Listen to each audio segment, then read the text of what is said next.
আসসালামু আলাইকুম, সবাই কেমন আছেন? আলহামদুলিল্লাহ আমিও ভালো আছি। তাসফিয়া বুড়ির হুটহাট করে এটা ওটা খেতে ইচ্ছে হয়। ওর হঠাৎ করে ইচ্ছে হয়েছে ওই ক্রিম দিয়ে কেক খাবে। তো এদিকে আমার গ্যাসটাও শেষ হয়ে গেছে, তাই আমি কিভাবে বানাবো ভাবছিলাম, তাই ভাবলাম যে মাটির চুলায় বানিয়ে দেখি, কারণ এর আগে একবার বানিয়েছিলাম।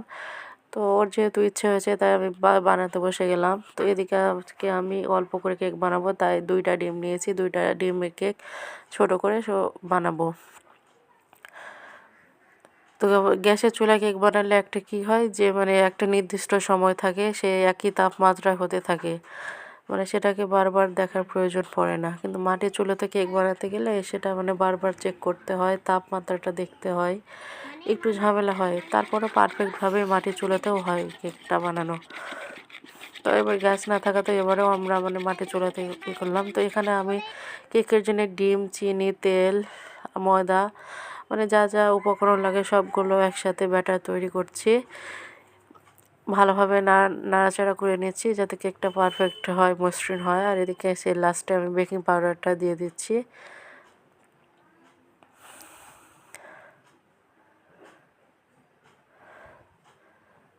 সব কিছু করার জন্য একটু সময় লাগে, কিন্তু ওর যখন যেটা ইচ্ছা হবে ও একেবারে সময় দেয় না। তো আমার কেকের ব্যাটার তৈরি হয়ে গেছে, আর এটা আমি চুলায় বসিয়ে দিয়েছি। আর এবারে মিষ্টি যেহেতু একটু বেশি ছিল কেকটায়, তাই কেকটা সেভাবে ফুলে মানে ভিতরে খুব সুন্দর হয়েছে, বাট ওপরটা দেখে মনে হচ্ছে যে ফুলেনি।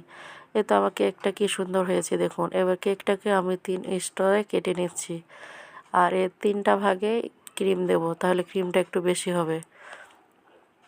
ও এতটাই তাড়াহুড়া করছিল যে আমি ক্রিমটাকে ভালোভাবে তৈরি করতে পারিনি, একটু নরম হয়েছিল।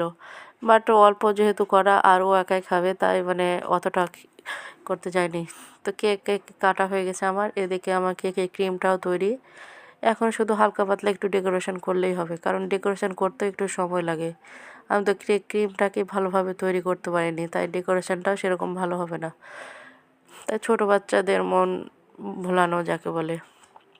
তো আমি বোর্ডের ওপরে এটা হচ্ছে কেকেরই বোর্ডের ওপরটাতে হালকা একটু ক্রিম দিয়ে দিয়েছি, আর তার উপরে এখন একটা কেক দিয়ে দিয়েছি। আর এর ভিতরে একটু সুগার সিরাপ দিয়ে দিয়েছিলাম, আর এখানে ফের আবার ক্রিম দিয়ে দিলাম।